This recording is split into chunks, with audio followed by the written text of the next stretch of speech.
Welcome to Ouch. Was that a ghost? This podcast may contain graphic material, which some listeners may find disturbing. Listener discretion is advised. Help me. Now that we covered that, here's your host, Liz. Welcome back to Ouch, Was That a Ghost? This week I'm covering HH Holmes, America's first serial killer, or first known serial killer. He operated between 1891 and 1894. The full extent of his depravity will never be known.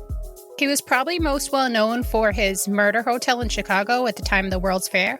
Operating the same time as Jack the Ripper, some, including his great-grandson, have theorized that they may in fact be one and the same. It's really hard, or I guess impossible, to get the full truth about this guy. Throughout his life, he was not a very forthcoming individual. He was forever engaging in schemes, fraud, and I think it's said he had up to 50 aliases he would use, on top of all the murders. He confessed to 27, only for authorities to find out that some of those that he confessed to killing were still alive. Like, why lie about that? It's speculated he may have killed over 200 people. I'm not sure if he murdered or scammed more in his lifetime. This was probably the hardest case to try to track down the truth, to try to weed through all the nonsense that he spewed. He was born Herman Webster Mudgett on May 16, 1861, in the small town of Gilmanton, New Hampshire, to parents Levi Mudgett, who was a farmer, a trader, and a painter, and Theodate Price was his mother, and she was a homemaker. They were a well-respected family in the community. Herman was the couple's third child. The family were devout, strict Methodists. Herman's mother was described as strict, and his father as cold and firm. He had an average childhood. His parents did demand obedience, but that's just how it went. Although some claim he was abused as a child, there's no proof of it, and I think that that's just how people want to paint it after the fact to give a reason for why he was how he was. But like I said, it's really hard to get the truth, as Herman lies his whole life. And with yellow journalism playing a big part, yellow journalism is media dramatizing or sensationalizing headlines to sell more. But with this, I think history gives him more credit than he deserves. Don't get me wrong, he sucks. But with the press being able to print whatever they want with no consequences, of course they're going to make the headlines larger than they are, just so they can sell more papers. As a child, Herman was described as polite, intelligent. He was known not to make eye contact, but I mean, maybe this was just with adults. Maybe it was a respect thing. Maybe it was anxiety or nerves. I don't know. But he went on to prep school, and by all accounts, he was a real charming boy and exceptionally bright. He did get bullied a lot. Some theorize because he was so bright that other kids were jealous of this. They saw how easy school came to him. But there was one incident in particular of bullying that seemed to have the biggest impact on his life. A few of the older kids learned that Herman was petrified of the doctors. So when Herman was about 13, a group of kids forcibly brought him to the town's doctors one day and forced Herman to stand face to face with a human skeleton. Herman's biggest fear come true. And the kids even put the skeleton's hands on Herman's face. And at the time, these weren't plastic skeletons. These were human skeletons that were articulated and hung up and standing. Herman later speaks of this incident, and he said he was petrified at first, but then he found this experience intriguing, and it actually allowed him to overcome his fear. And it turned into a morbid curiosity. Some of the residents in town said that he started torturing animals, which is never a good sign. There were also stories of young family members and a best friend of his that all died under mysterious circumstances whilst he was growing up. And according to the American Ripper docuseries on the History Channel, which I did use for a lot of this, the town saw a disproportionately high number of mysterious deaths while Herman was growing up in the town records. He would later go into the medical field to continue the subject that now fascinated him. Maybe because of the skeleton incident, or maybe it would have happened anyways. Herman graduated with honors at 16, and he tried his hand at a teaching job. That didn't go too well. He ended up meeting Clara Lovering, who came from a wealthy farming family, and he began courting her. and then he married her on July 4th, 1878, when they were both 17. The couple would go on to have one son, Robert Lovering Mudgett. He started studying under Dr. White, the doctor where he got the skeleton on his face, and he studied away in all of his free time. At 18, in 1879, Herman enrolled in the University of Vermont, and he basically moved there, and he was staying in a boarding house while going to college. There was a story that while he was staying in that house, a roommate used Herman's mustache cream without asking. So Herman erupted and started pounding on the guy. This usually prim and proper guy just losing it over a simple toiletry. That's all it takes, I guess. Clara was with her parents, and Herman is just flirting and wooing women like he's single and studying while Clara pays his way. The thing about Herman is he has like this sort of fake it till you make it way about him. He was described as well-dressed, intelligent, charming, and he was studying to be a doctor, so I guess a combination of all these, he managed to get a lot of women. This was the late 1800s, a time when medical students needed cadavers, and they pretty much had to find their own. It was socially frowned upon, but it was kind of a necessity if you wanted to take the courses. And as you'll see, Herman was more comfortable working with cadavers than he probably should have been. One story goes that around this time, while still in medical school, his Burlington landlady was just cleaning and she smelt a terrible odor coming from Herman's room. She went to go find the smell and she found a deceased infant under his bed. Herman said, "Oh, that's just homework." She had no questions like, "Hey, where did you get that infant?" She was just like, "Don't bring it home anymore." Herman left the University of Vermont the next year, which some say it was too boring for him. Either way, he left after a year. The next year, he transferred to the University of Michigan's Department of Medicine and Surgery. Like the other school, he got a room at a boarding house, but this time Clara came to stay with him, who, if you remember, he's just flirting away, dissecting babies in his room, and Clara was just paying his bills and raising their son. Clara, who was described as a loving wife, she was just a sweet person who was trying to be close to her husband. And while Clara was walking around the campus, others at the college gave accounts of Clara having bruises on her face, I'm assuming inflicted by Herman. Clara did go back home to New Hampshire before he graduated. She left his ass, thankfully. At the college, Herman got an assistant's job in the anatomy lab alongside the chief anatomy instructor, Professor William Jones Hardman, for whom Herman would acquire cadavers. Herman was definitely more comfortable working with cadavers than his classmates. But remember, now Clara left him, so he doesn't have her money to rely on anymore. So he needed to make money. So he devised a plan. Herman would open life insurance policies for people he made up that he was related to. He would acquire cadavers, inflict enough injuries on the cadaver so the cadaver couldn't be recognized, and he would contact the life insurance company and collect the policy on the accidental deaths of relatives. He also had a scheme to steal bodies from graves and morgues, articulate them, and sell them to colleges as skeletons. According to his own memoir, Holmes said that he stole from the lab and cemetery and turned in the bodies as new deaths. While at the school, he got all the chemistry and anatomy knowledge he needed. He was cutting into bodies pretty much daily. I guess that's a foreshadow? While Herman was running his schemes at school, he was staying at a boarding house, and he even promised to marry a woman, which he never had plans to do, which was a pretty big deal back then. And he almost didn't get his medical license because of this. And he had his teacher, the anatomy instructor, speak up for him and say, "Oh no, Herman would never do that," but he managed to wiggle his way out of it. But he graduated medical school, and having such good luck with the insurance scams, he kept at it. He made a big one that made over $10,000. I think it was $12,000. And then he decided to take off for a bit, maybe feeling the heat on him. So he went to Moore's Forks, New York, just ignoring the fact that he had a wife and a child. And there he tried to teach again. And he worked as a doctor, opening his own little practice, where he ran a scam. He would go around town saying that he was a government official, selling vaccines, and he made some money off of it. He tried to get this patented, but it never happened. While in New York, he's still being a pig with women. And again, he started having debts piling up. He was behind on rent, and he was seen with a little boy that just vanished, and rumors were swirling. Holmes was like, "Who, him? Oh, he just went home to his house in Massachusetts." And with the heat on Herman, he just left before paying his debts or an official investigation of the missing boy could take place, which, okay. So Herman went to Pennsylvania, where he got a job at a state hospital as an asylum attendant and quit a few days later. Then he got a job at a pharmacy. Shortly after starting his new job, a young boy bought some medicine at the store from Holmes, and then the boy just died.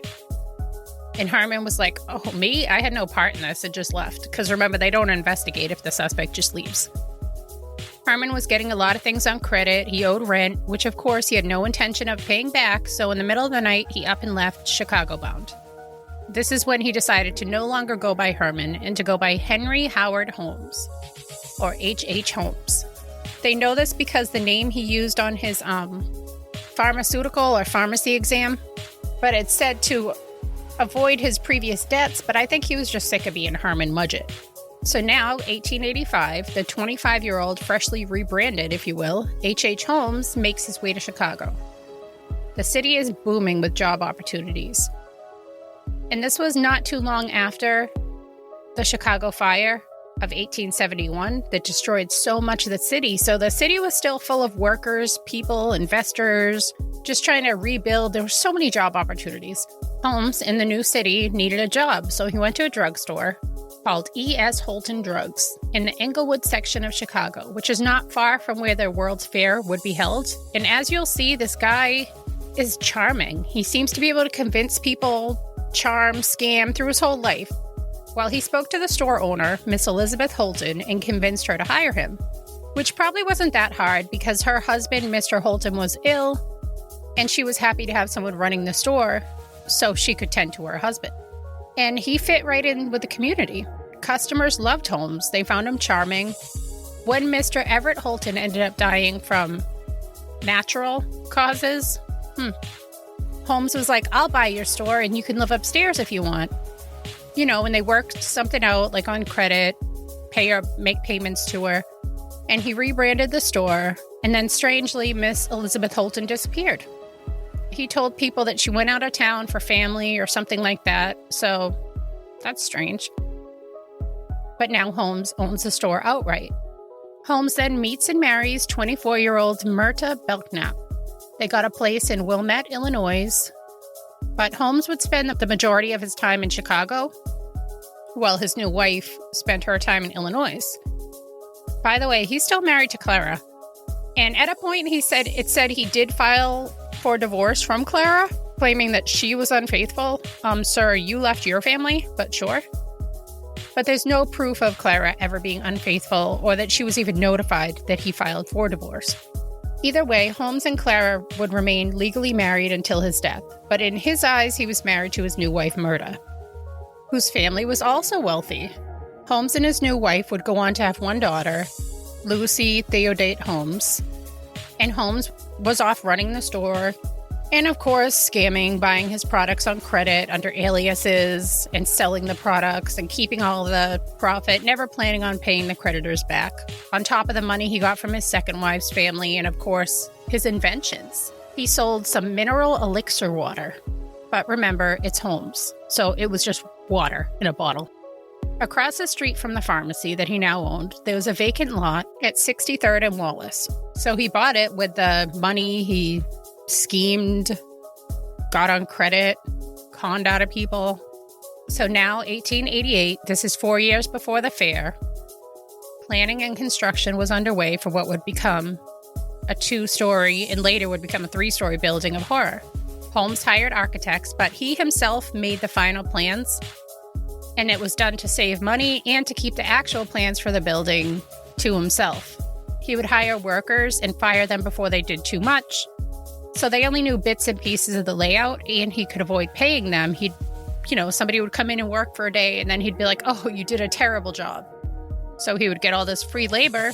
One article said that, quote, police would determine that he never paid a cent for any material that went into the building, getting everything on credit, which he never planned on paying back. He pretty regularly had lawsuits thrown at him, but he also did a lot of deed transfers, like he would transfer to his mother-in-law's name or this. So if a creditor came after him, he would say, oh, this building, it's not under my name, it's under my mother-in-law's name. And in that documentary I mentioned at the beginning, if you go on there, they started pulling all of his deed transfers he did. He had so many, like they could not keep up with them. But his charm must have been pretty powerful. He avoided jail. The second floor of the building had 35 rooms, and it was almost a labyrinth-like layout. It was weird. It had odd angles. It had doors that opened to nothing, staircases that went nowhere. and other accessories that he added, such as a chute that would go from a windowless room straight to the basement. He had rooms that were completely sealed or filled with too many doors. Some of the doors which would open to brick walls. They had false panels, doors that locked from the outside, all that stuff. Oh, and it said he got this huge vault and put it in a room on the second floor, and he had the construction crew build around the vault so it couldn't be moved. Then when it was time for him to pay for it, and, the bank wanted their money or the vault, he was like, okay, come take it, but if anything gets damaged, you're responsible. They probably didn't want the hassle. They were like, yeah, whatever. So back to his extra amenities. He had a gas chamber. It was basically gas jets that he put in rooms. And he had the control panel in his bedroom closet, allowing him to release gas into these rooms that would allow him to asphyxiate his guests. It's also said that some rooms had blowtorches, and he had alarms set on the room doors, so he would know if people would leave or not. But take this as you will, because history has sensationalized a lot about him in print, and they do have diagrams of this, but I don't know. And of course, he had some hidden rooms where he could put things where he bought on credit and he didn't even plan to pay for. And when creditors would try to sue him for costs on the building, he would do a quick deed change. So now it's in someone else's name or buy it under another alias. He just had so many schemes running. The first floor of his building had stores. It had the pharmacy that was across the street that he moved to his building. It had a blacksmith shop, a restaurant, a jewelry store, and a barbershop. And then he had the basement where the chute led. It was like a mad scientist lab. It was basically a torture chamber. He had pits with quick lye. He had a dissection table. He had tools, a kiln that could reach such high temperatures it was basically a crematorium. And he had vats of acid.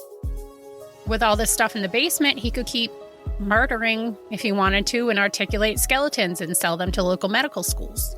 He would later on, I think in 1892, add a third floor. Claimed he was planning to rent it out during the World's Columbian Exposition or the World's Fair.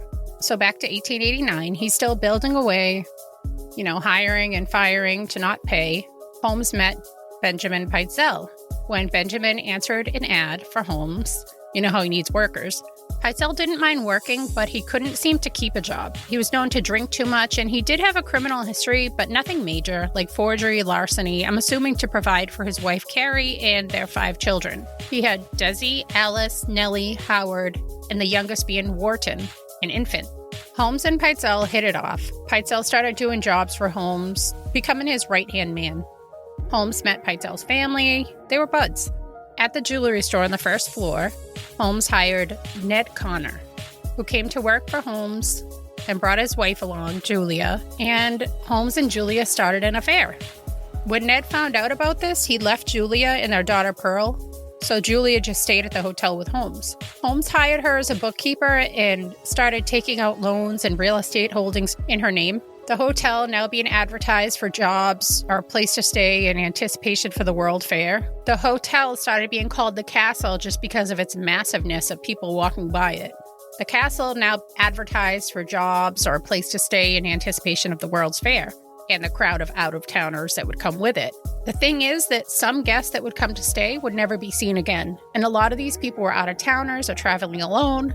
And Holmes was just carrying on with Julia, which was all fine and dandy until Julia said to Holmes, hey, I'm pregnant. This is where I'm going to cut it for part 2. I'm going to release it today too, so you guys don't have to wait. It'll be right out. It's going to be released at the same time, so you can just continue on to part 2. All right, well, thank you everybody for listening. Bye. Thank you for listening. If you need more content or just want to help support the podcast, head on over to patreon.com and search Ouch, Was That a Ghost? If you need some snazzy merch, you can find it at crowdmade.com by searching Ouch, Was That a Ghost? If you have a story you'd like to share, you can email it to ouchwasthataghost@yahoo.com.